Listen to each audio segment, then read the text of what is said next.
चलिए शुरू। तो Polaroid sheet and phenomena of selective absorption हमको देखना है। देखिए क्या करते हैं, आप जानते हैं पॉलीविनाइल अल्कोहल, देखिएगा पॉलीविनाइल अल्कोहल, ठीक है, पूरा थियोरेटिकल है, बस सुनते जाइएगा।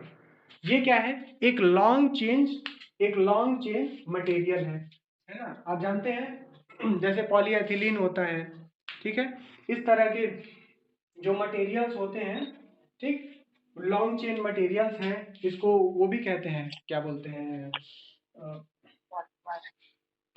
कुछ इसका नाम होता है, आपको याद आ रहा है कुछ, पॉलीमर्स, हाँ पॉलीमर्स, बहुलक बहुलक है ना, बहुलक, पॉलीमर्स, ठीक। तो पॉलीविनाइल अल्कोहल एक इसी तरह का बहुलक है, पॉलीमर है, ठीक। तो पॉलीमर्स कैसे होते हैं, उनके अंदर जो एटम्स जुड़े होते हैं ना, एटम्स जुड़े होते हैं, ठीक, वो ऐसे जुड़े होते हैं, बहुत रैंडमली, लेकिन बहुत डेंसली जुड़े होते हैं, ठीक, बहुत रैंडमली लेकिन डेंसली जुड़े होते हैं, और बहुत सारे उनके अंदर बॉन्ड्स होते हैं, इसीलिए ये काफी अलग तरह की प्रॉपर्टी दिखाते हैं, ठीक है। अब मान लीजिए कि पॉलीविनाइल अल्कोहल एक इसी तरह का स्ट्रक्चर रखा हुआ है, हम उसको गर्म किए, गर्म करके थोड़ा सा खींचे, ठीक, थोड़ा सा खींचेंगे तो क्या होगा, 4 5 10 एटम क्या हो जाएंगे, एक लाइन में आ जाएंगे, ठीक है। फिर से थोड़ा सा गर्म करके थोड़ा और खींचे, और खींचते खींचते ऐसा कर दिए कि एटम्स का अरेंजमेंट एक लाइन में हो जाए, ठीक। यानी कि पॉलीविनाइल अल्कोहल अगर ऐसे रैंडम रखा हुआ था अपना अरेंजमेंट, तो उसको हम स्ट्रेच करके, हीट करके, स्ट्रेच करके, जैसे आप वो खाए होंगे, क्या नाम है, वो जो ऐसे खींचते हैं उसको, वो बम्बई वाली मिठाई जिसमें मसल पट्टी ऐसे खींचते हैं, तो देखते हैं ना, उसको ऐसे घुमा के रखता है, उसको जब आप खींचते हैं तो वो सारे कलर्स एक ही लाइन में निकलते रहते हैं, निकलते हैं, जो खाया होगा वो महसूस कर लिया होगा। तो वो मसल पट्टी वाली कहानी है कि पॉलीविनाइल अल्कोहल का मान लीजिए आप एक शीट लिए हुए हैं, इसमें अभी तो एटम्स ऐसे रैंडमली ओरिएंटेड है, ठीक है, पर अगर आपने इसको हीट और स्ट्रेच कर दिया, गरम किया खींचा, गरम किया खींचा, गरम किया खींचा, खींचते खींचते काफी लंबा किया, और इतना ज्यादा खींच दिया कि अब इसके एटम्स जो है क्या हो गए, अलाइंड हो गए।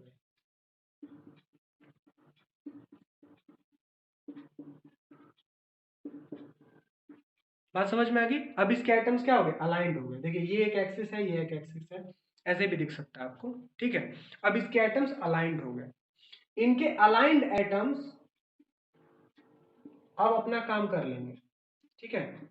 अब देखिए क्या करते हैं, अब इसके बाद क्या करते हैं, ऐसा ही सब में होगा, ठीक। इसके बाद क्या करते हैं, इसके ऊपर प्लास्टिक का लेमिनेशन कर देते हैं, क्योंकि ये जो पॉलीविनाइल अल्कोहल का है ना, ये फिल्म ली है, बहुत पतली सी फिल्म होती है, ठीक है, तभी ना आप उसको खींचेंगे तो वैसे भी बहुत पतला हो जाएगा, ठीक। तो ये फिल्म है, अब फिल्म उठा के आप कुछ काम नहीं कर सकते, पतला सा फिल्म है, इसको उठा के आप कुछ नहीं कर सकते, तो इसके ऊपर लेमिनेशन करते हैं, ठीक है। क्या करते हैं हम लोग, लेमिनेशन करते हैं, किसका, प्लास्टिक का, प्लास्टिक शीट का, ठीक। तो क्या हो जाता है, ये थोड़ा मजबूत हो जाता है, ठीक। इसकी मजबूती ऐसे दिखा देते हैं हम, देखिएगा जरा, ठीक है, ये पीछे प्लास्टिक की शीट है और अभी पॉलीविनाइल अल्कोहल के एटम्स हैं,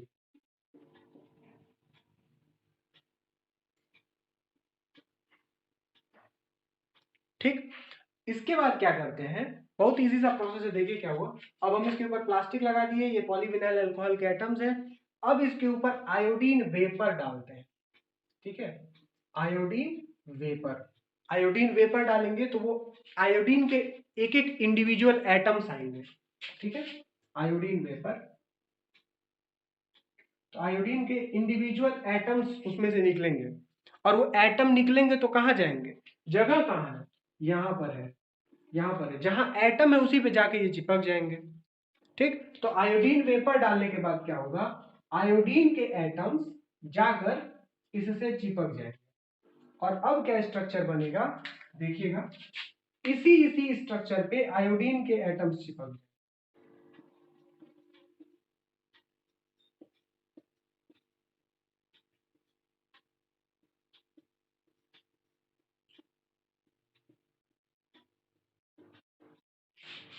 दिख रहा है? क्लियर क्लियर दिख रहा है ना? अब इसी सारे एटम्स पे जो अलाइंड एटम्स हैं उन्हीं पर जाके क्या चिपक गए? आयोडीन के एटम्स चिपक गए। ठीक है, आयोडीन जो होता है, आयोडीन बहुत बड़ा एलिमेंट है, 52 होता है, शायद 53 होता है ना? एटॉमिक नंबर इसका 53 होता है। इसके पास आउटर मोस्ट शेल में 7 ठो इलेक्ट्रॉन होते हैं, बाहर घूमते रहते हैं। 7 होता है सर। कितना होता है? 7। 7 बाहर का होता है, एटॉमिक नंबर बोल रहे हैं। बाहर वैलेंसी इसकी 7 या 1 होगी, -1 होगी, है ना? तो बाहर इसके 7 इलेक्ट्रॉन घूम रहे हैं। और तो और इतना बड़ा बल्कि साइज होता है आयोडीन का कि वो अपने 7 इलेक्ट्रॉन को कंट्रोल भी नहीं कर पाता है ड्यू टू शील्डिंग इफेक्ट।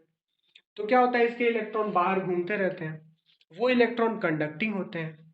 ठीक है, तो क्या होता है कि ये इलेक्ट्रॉन इस चेन के अलाउंग घूम सकते हैं।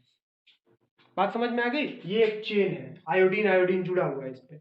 अब इसमें क्या होगा, एक इलेक्ट्रॉन क्लाउड जो है वो घूम रहा है इसी पर, ये इलेक्ट्रॉन इस चेन के अलावा घूम सकते हैं।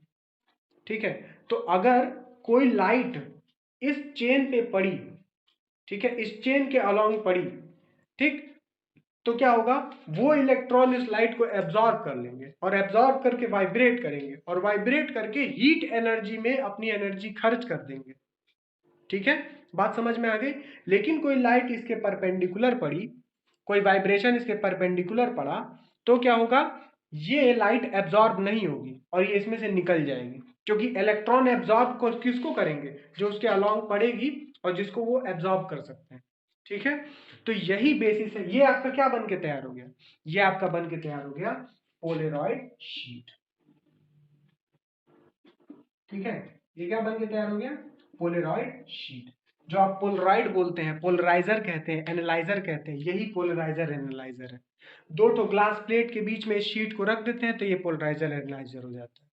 ठीक है, और पोलराइजर एनालाइजर में सर कोई आयोडीन, क्या हुआ सर आयोडीन वेपर के बाद बताइएगा सर, फिर से वीडियो कट गया था। आयोडीन वेपर के बाद कुछ नहीं होता। आयोडीन वेपर जो जो एटम्स हैं उन एटम्स पे जाकर चिपक जाते हैं और उसके बाद आयोडीन, बोले कि आयोडीन जो होता है वो कंडक्टिंग होता है, तो उसके इलेक्ट्रॉन्स इस चेन के अलोंग चल सकते हैं।